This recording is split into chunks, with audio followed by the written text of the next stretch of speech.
Training. Today on this podcast I'd like to give you one tool to your hands which will allow you to make your training completely different. Not only plan your training, but think what all the workouts you are doing are all about. So when you're going out for a ride, you will know exactly what you want to do. So here it is. The training, you should look at your training as a conversation with your body. And this is not just some example, this is exactly how it is. By doing our workout, we are giving our body and mind as well some information.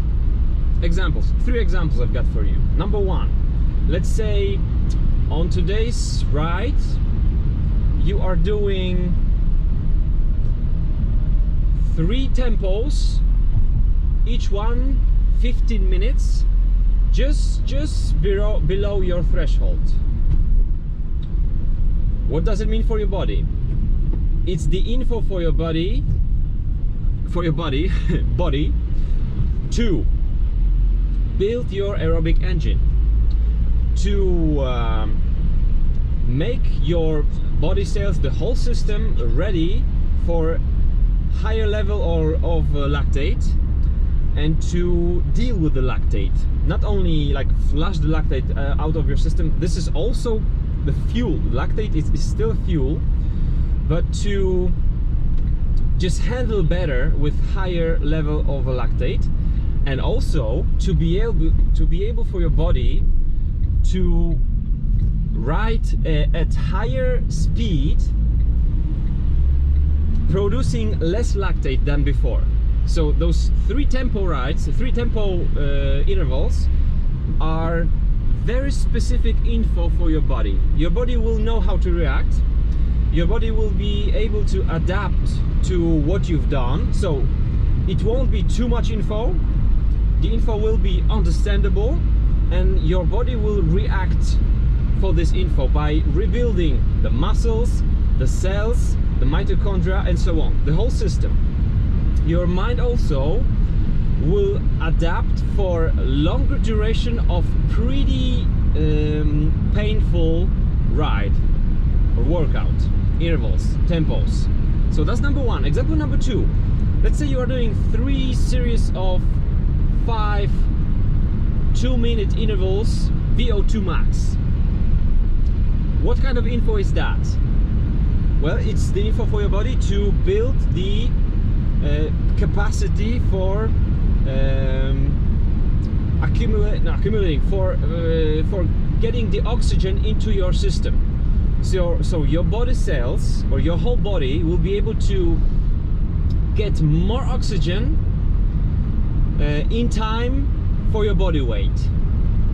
And that's also a very specific information for our body. Your body understands it, it's not too much, and it's something your body will react to. So your system will get rebuilt itself. It also means for your body, hey, I need to be able to respond to the attacks. I need to be able to go with the escape and not let anybody in that escape drop me. Or I need to be able to drop other guys when I'm riding with them. So these are, for example, the VO2 max intervals. Your body will know you need it. Okay, I'm gonna rebuild myself. We're gonna be prepared for more. Example number 3. You're going out with the riding buddies, and you are doing 2.5 hours of the ride with 31.3 kilometers per hour average speed. So you're focusing on speed. On the way, you're going to attack 2 or 3 Strava segments, and since it's a group ride, there will be some attacks. You want to be one of the fastest guys, of course, and maybe at the end you're gonna sprint finish. What kind of information is that for your body? Well, this is too much.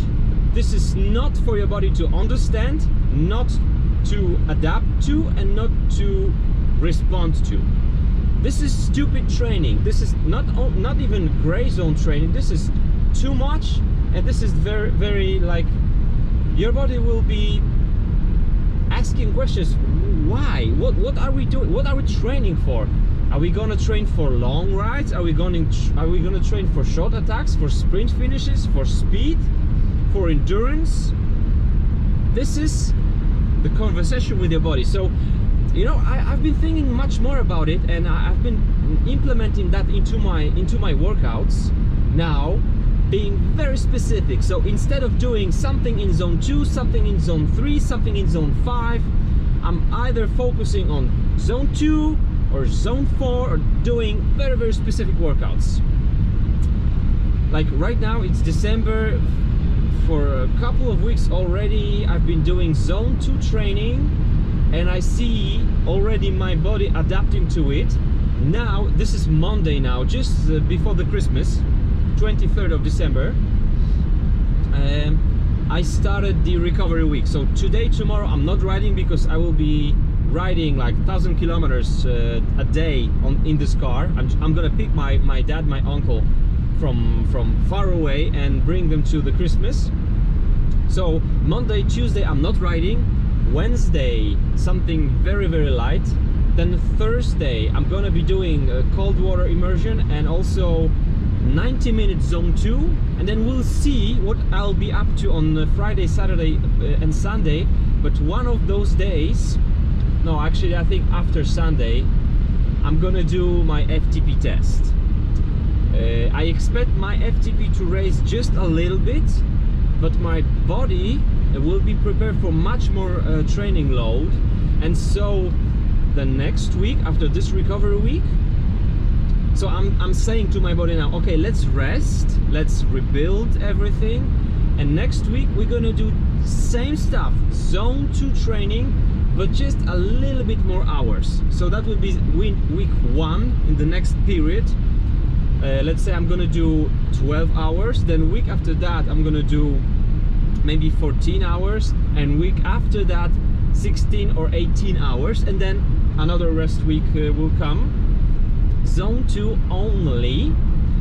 Half of these workouts I'm gonna do on the road bike on the turbo trainer, and half of those, maybe 1/3 of those, outdoors on the mountain bike. Very specific info for my body, and I am 100% sure I will be different rider just in February next week, just by focusing on certain things. And I'm really curious to see how this will change. So guys, instead of doing those intervals like zone 3, zone 4 or sweet spot intervals, I just dropped those completely. I want to just raise the volume of the training, go down with the intensity, but the intensity is also just not the right, like zone 2, zone 1, sometimes zone 3. Specifically zone 2 riding, when I'm sitting on the turbo trainer, it's kind of painful, you know, 2 hours on the trainer, zone 2, you feel those legs mechanically. It's like not your fatigue, but you feel those legs mechanically. And after a couple of weeks of training, you will see fatigue building up, even though you don't see it on each and every workout. That's interesting, and that's what I'm gonna do. So, conversation with your body, remember about that. Thanks for watching, and see you in the next one.